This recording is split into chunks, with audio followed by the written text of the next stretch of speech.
Let's get us to our Mavericks player spotlight, focusing real quick on Klay Thompson. Klay Thompson made some history on Thursday night as he passed Damian Lillard for 4th all-time in terms of career-made three-pointers. Klay Thompson made his 2,805th three-pointer, the only 3 men that have made more threes in the history of the association: Ray Allen, James Harden, and his former Splash brother, Stephen Curry, who's made over 4,200 three-pointers in his illustrious career. Here's what Klay Thompson had to say about what it meant for him to not only pass Damian Lillard, but also what it's meant for him to continue on this basketball journey. Here's what Klay had to say the other night. Just my love for the game. I love shooting the basketball. I was very lucky to grow up with a hoop in my driveway, and a really nice one, breakaway rim, big backboard, and it was just always my source of joy and a form of escapism for me to, get away from schoolwork or whatever chores I had that day. It was like my favorite hobby, just to go hear the net swish, and the fact that it's amounted to this is incredible and inspires me to keep going. And I got many years left, but it's truly just because I love shooting the basketball so much. It's always been my favorite thing to do, after school, before school. It really has.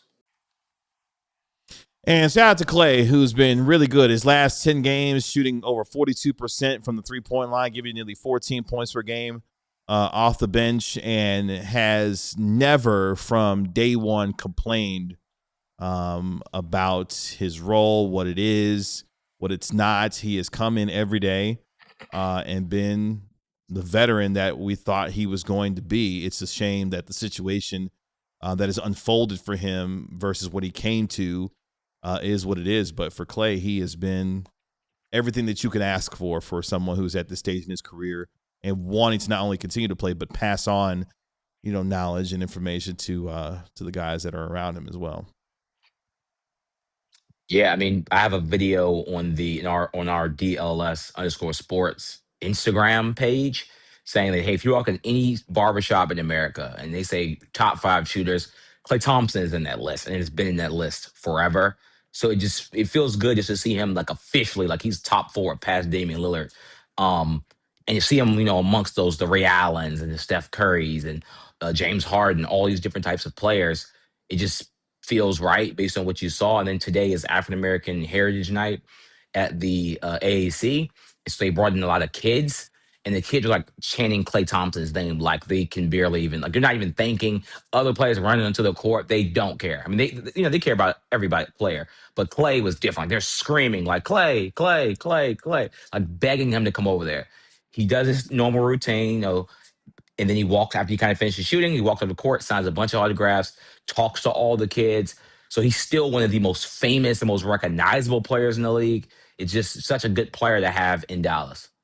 He's an all-time great. And, I mean, he lost 2 full years of his career kind of in his prime. Yeah. He got hurt at the end of the 19 finals, missed the entire year, and then got hurt again whenever his comeback was just about to be there, and then missed part of the next season as well. I mean, he missed so much time, and so it's kind of crazy to think, like, if he wouldn't have got hurt, he'd probably be number 2 all time by now. He'd be right there with Steph. He'd be right up there with, at least up there with Harden and Ray Allen. But I mean, he's one of the best shooters of all time, and it's kind of easy to take that for granted and sort of forget, because you look at the standings and you look at the product on the floor, and you're like, man, God, this team's old and dusty and not very good. But that's Klay effing Thompson out there. It is just, he's so cool. I've really enjoyed watching him for the Mavs, and it's been fun to watch him here. Hopefully it goes on for a little while longer, but I would understand if he wants to go somewhere, maybe have a chance to win a ring at some time before he retires. Yeah, when they signed him a couple of years ago, I mean, the excitement, I knew, obviously understanding what Klay has meant to the league over the last 12, 13 years, but that type of player choosing to come to Dallas at this stage in his career and wanting to be here, that's something I'll never forget, because he could have tried to make it work in Golden State, but he felt like he needed somewhere else to go and needed a new challenge.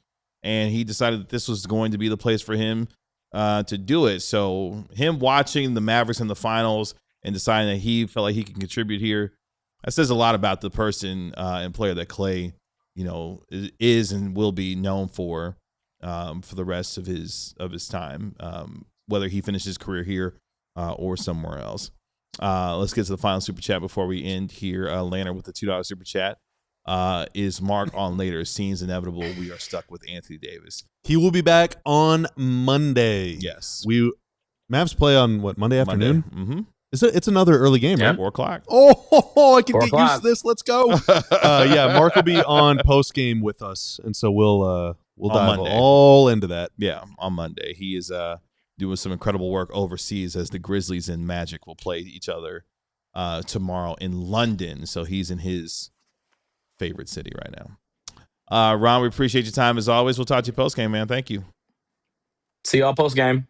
Bye, Ron. So DLLS Mavs beat writer Ron Harajun live from the American Airlines Center. That'll do it for us. Uh-oh. Is Ron still connected? Ron, you better not say any cuss words. I'd imagine he hangs up. He's like, God, I hate those guys so much. Jesus, they never shut up. Matt messaged me on Slack all the time. Good gracious. Yeah. Talk about Slack one more time, Bobby. I effing dare you.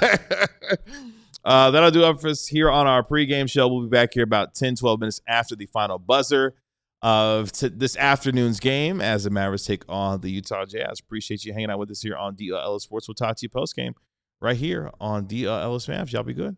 Peace. We all silly like the mayor.